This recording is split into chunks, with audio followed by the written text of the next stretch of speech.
आइए सुनते हैं पहला प्रेरक प्रसंग। महाराणा प्रताप और मुगलों के बीच युद्ध चल रहा था। कुंवर अमर सिंह के नेतृत्व में राणा का पलड़ा भारी रहा। खान खाना और उसकी सेना को मैदान छोड़ना पड़ा। अमर सिंह ने मुगलों की स्त्रियों, बच्चों, परिवार वालों और सैनिकों को बंदी बना लिया। राणा प्रताप ने जब लड़ाई में जीतने का समाचार सुना तो वे कुंवर अमर सिंह को बधाई देने स्वयं आए। परंतु जब महाराणा को पता चला कि कुंवर ने मुगलों की स्त्रियों और परिवार वालों को बंदी बना लिया है तो वे अत्यंत क्रुद्ध होकर बोले, कुंवर, लड़ाई जीतकर तुमने जो स्थान मेरे हृदय में प्राप्त किया था वह समाप्त हो चुका है। तुम नहीं जानते तुमने मुगलों की स्त्रियों और परिवार वालों को बंदी बनाकर कितना बड़ा अपराध किया है। हमारी शत्रुता मुगल साम्राज्य से है, किसी व्यक्ति विशेष से नहीं। उनकी स्त्रियां भी हमारी माँ बहनों के समान हैं। प्रताप ने स्वयं जाकर खान खाना की बेगम से भेंट की और कुंवर के अपराध के लिए क्षमा मांगी।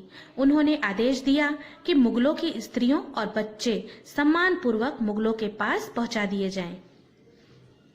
अकबर ने जब देखा कि मुगलों की स्त्रियां और बच्चे राजपूतों के संरक्षण में सकुशल लौट रहे हैं तो उनका सिर भी महाराणा प्रताप की धार्मिक सहिष्णुता के सामने आदर से झुक गया। संसार में अनेक धर्म हैं। सभी धर्म हमें अच्छी अच्छी बातें सिखाती हैं। वे सभी हमें असत्य से सत्य की ओर, बुराई से अच्छाई की ओर और पाप से पुण्य की ओर ले जाती हैं। हमारा कर्तव्य है कि हम सभी धर्मों का आदर करें।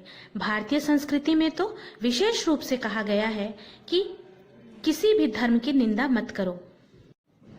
प्यारे बच्चों, आइए सुनते हैं दूसरी घटना। एक बार गुरु गोविंद सिंह को सूचना मिली कि किसी शत्रु ने उनके राज्य के किसी भाग पर अचानक हमला कर दिया है। उन्होंने अपने सैनिकों से उसका मुकाबला करने को कहा। युद्ध हुआ और उसमें सिखों की जीत हुई।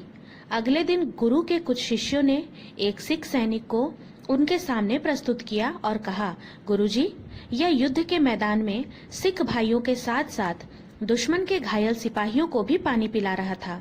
लगता है यह दुश्मन से मिला हुआ है, इसे दंड मिलना चाहिए। गुरु गोविंद सिंह ने उस युवक से पूछा, क्या यह सच है कि तुम युद्ध भूमि में शत्रु के सेना के घायल सिपाहियों को पानी पिला रहे थे? हाँ महाराज, यह बिल्कुल सच है, वह बोला। पर क्या शत्रु के सैनिकों को पानी पिलाना उचित है? गुरु ने पूछा। श्रीमान, आप ही ने एक बार बताया था कि सभी मनुष्यों में एक ही आत्मा है। इसी बात को ध्यान में रखकर मैंने उन्हें पानी पिलाया। यदि मुझसे कोई अपराध हो गया है तो आप मुझे दंड दे सकते हैं महाराज, वह युवक बोला। गुरु गोविंद सिंह उस युवक के उत्तर से बेहद खुश हुए। उन्होंने कहा, मुझे खुशी है कि मेरे सारे शिष्यों में से धर्म का वास्तविक अर्थ केवल तुम ही ने समझा है। तुमने दुश्मन के घायल सैनिकों को पानी पिलाकर कोई अपराध नहीं किया। तुमने गुरु नानक की वाणी को सही तरह से समझा ही नहीं, अपने आचरण में भी उतारा है।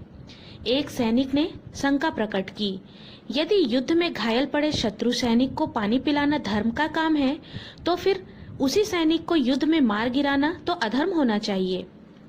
युद्ध में शत्रु सैनिकों का सामना करना राष्ट्र धर्म है, जबकि घायल सैनिकों को पानी पिलाना मानव धर्म है। किसी घायल, असहाय या दुर्बल व्यक्ति से केवल इसीलिए घृणा करना कि वह दूसरे धर्म का अनुयायी है उचित नहीं है, गुरु गोविंद सिंह ने उत्तर दिया। हमारा देश भारत एक ऐसा देश है जहां अनेक धर्मों के लोग रहते हैं। भारत के संविधान के अनुसार सभी को धार्मिक स्वतंत्रता प्राप्त है। इसीलिए देश की एकता और अखंडता के लिए यह अत्यंत आवश्यक है कि प्रत्येक भारतीय अपने अपने धर्म का पालन करता हुआ भी किसी अन्य धर्म के प्रति घृणा या द्वेष का भाव न रखे। ईश्वर, अल्लाह, गॉड आदि उसी ईश्वर के अनेक नाम हैं। गांधी जी ने अपने भजन में ठीक ही गाया है कि ईश्वर अल्लाह तेरे नाम सबको सन्मति दे भगवान। बच्चों, ध्यान रहे, इस सांप्रदायिक भेद के कारण भारत की एकता पर आंच नहीं आनी चाहिए। है सांप्रदायिक भेद से कब ऐक्य मिट सकता अहो, बनती नहीं क्या एक माला विविध सुमनों की कहो। प्यारे बच्चों, इन दोनों कहानियों में आपने राष्ट्र धर्म और मानव धर्म के बारे में जाना। यह सत्य है कि राष्ट्र धर्म और मानव धर्म दोनों का पालन करना मनुष्य जीवन के लिए अति आवश्यक है। साथ ही साथ देश की एकता और अखंडता को बनाए रखने के लिए हमें सभी धर्मों का सम्मान करना चाहिए।